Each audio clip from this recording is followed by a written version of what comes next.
وہ اپنا سب ساز و سامان لگا کر چلے جاتے ہیں اور پھر انتہائی افسوسناک خبر آتی ہے کہ ان کی کشتی ڈوب گئی یا انہیں مار دیا گیا یا کسی بھی طرح۔ بہرحال ایک غیر قانونی طریقہ ہے اور ایک گھناؤنی راستہ ہے جو بہت زیادہ اذیت ناک راستہ ہے۔ تو دیکھیں، سب سے پہلے تو اس کے خلاف گھر والوں نے تو کوشش کرنی ہے، انہیں تو کوشش کرنی چاہیے، انہیں نہیں کرنا چاہیے ایسا کہ سستے کے چکر میں یا غیر قانونی طریقے سے جانے کے چکر میں اپنی اولاد کو اس طرح چھوڑا جائے۔ لیکن اس کے بعد سب سے بڑی ذمہ داری ہماری حکومت کی ہے۔ دیکھیں، وہ حکومت جو ایک ماں کی حیثیت رکھتی ہے، ایک اس حکومت کا کردار ایک ماں کا کردار ہوتا ہے، اور اس کی یہ ذمہ داری ہے کہ اس کا نوجوان، دیکھیں نا، ایک وقت وہ بھی آتا ہے، تمام ممالک پر کوئی بھی قوم ایسی نہیں ہے کہ ایک وقت وہ آتا ہے جب فوج بھی لڑ کر ہار جاتی ہے، پھر اس کے بعد یہ نوجوان طبقہ کام آتا ہے، جو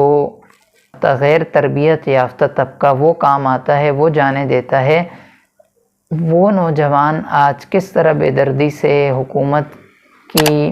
نااہلی کہیں یا غیر ذمہ داری کہیں یا کچھ بھی کہیں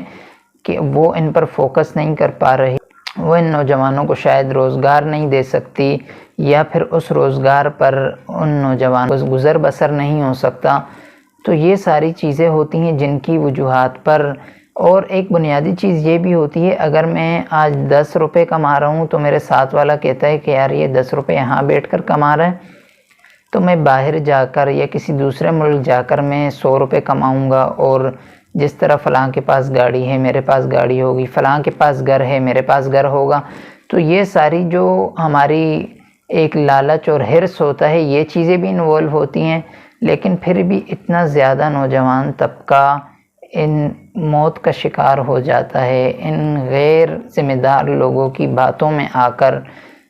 ایک اپنے راستے کو بدلتا ہے، اور اسے نہیں پتہ ہوتا کہ آگے جانے کے بعد کن مصیبتوں کا شکار ہونے والا ہوں۔ وہ جو ایک بار ان سازشوں کا حصہ بن جاتا ہے، پھر اسے آخر تک جانا ہوتا ہے، چاہے موت آئے چاہے کچھ بھی ہو، اسے کرنا پڑتا ہے۔ تو راستے میں اگر اسے پتہ ہے اگر راستے میں رکوں گا پھر بھی موت ہے، اگر آگے چلوں گا پھر بھی موت ہے، تو وہ کسی نہ کسی امید کے سہارے آگے چلے جاتے ہیں۔ لیکن پھر آگے بھی جب اس طرح کی صورتحال ہوتی ہے، بہت اذیت ناک لمحات ہوتے ہیں، اور یہ قصے کس طرح سنے جاتے ہیں۔ آپ سے اتنی درخواست کروں گا کہ دیکھیں، سب سے پہلے ہمارے لوگوں کی ذمہ داری ہے کہ وہ سمجھیں اس وقت کو، وہ دیکھیں کہ ہمارے اطراف میں بھی ایسے لوگ ہیں جنہیں ضرورت ہے، جن کے پاس کوئی بھی نہیں ہے، ایسے بھی لوگ ہیں جن کے 2 وقت کا کھانے کو نہیں ہے، ان کی مدد کرنی چاہیے۔ اور یہ اسی وقت ہوگا جب اللہ کے بتائے ہوئے طریقے کے مطابق ہم اپنے مال سے ان لوگوں کا حصہ متعین کریں اور نکالیں، تو وہ یہ اس وقت ہوگا۔ تو ہمیں ایسا کرنا چاہیے اور کرنا ہوگا، اس کے بغیر کوئی آخرت، دنیا میں بھی ہمیں نقصانات نظر آ رہے ہیں اور آخرت میں بھی اس کا جواب دینا پڑے گا ہمیں۔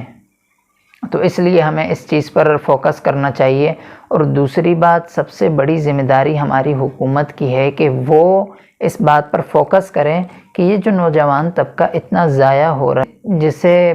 اپنا مستقبل تابناک نظر آ رہا ہے، جسے اندھیرا نظر آ رہا ہے اپنے مستقبل میں، تو وہ نوجوان بھی شاید ایسا کرتے ہیں۔ تو حکومت کے اقدامات سے کم بہت زیادہ تعداد کم ہو کر، اگر پھر بھی کچھ لوگ ایسا کرتے ہیں، جرم ہے، کرتے ہیں، غلط کرتے ہیں، اگر کر بھی لیتے ہیں تو وہ نقصان نہیں ہوگا جو نقصان ابھی دیکھنے کو مل رہا ہے۔ اگر ہو بھی تو 10 لاشیں چلی جائیں گی ان کی نااہلی کی وجہ سے، ان کی خود غرضی اور لاپرواہی کی وجہ سے 20 بندے چلے جائیں گے، لیکن 300 کے لگ بھگ افراد کا اس طرح کشتی کے تہخانے میں بند ہو کر جانا، یہ ایک انتہائی اندوہناک قصہ ہے جس پر ہمیں ریئیکٹ کرنا ہوگا، اور ہمیں ان ایجنڈوں کے خلاف کارروائی کرنی ہوگی، اور ہمیں اپنی قوم کے نوجوانوں کا سہارا بننا ہوگا۔ یہ میری اپیل ہے اداروں سے بھی اور میری حکومت وقت سے بھی، اور ان اداروں سے بھی جو سمندری حدود کی رکھوالی کرتے ہیں، ان سے بھی میری یہی درخواست ہے، اپیل ہے کہ آپ نوٹس لیں اور آپ دیکھیں غیر قانونی طور پر کیسے یہ کشتیاں روانہ ہو جاتی ہیں۔ کیا آپ کو علم نہیں ہوتا اس بات کا؟ سب کچھ ہوتا ہوگا، لیکن شاید وہ کسی بھی سازش کا حصہ بن جاتے ہیں، لیکن ہمیں نہیں کرنا چاہیے۔ آخر میں اتنا ہی کہوں گا کہ اللہ ہمارے اس نوجوان طبقے کی حفاظت فرمائے اور ہمارا حامی و ناصر ہو۔ آپ کا میزبان مدثر نواز خان۔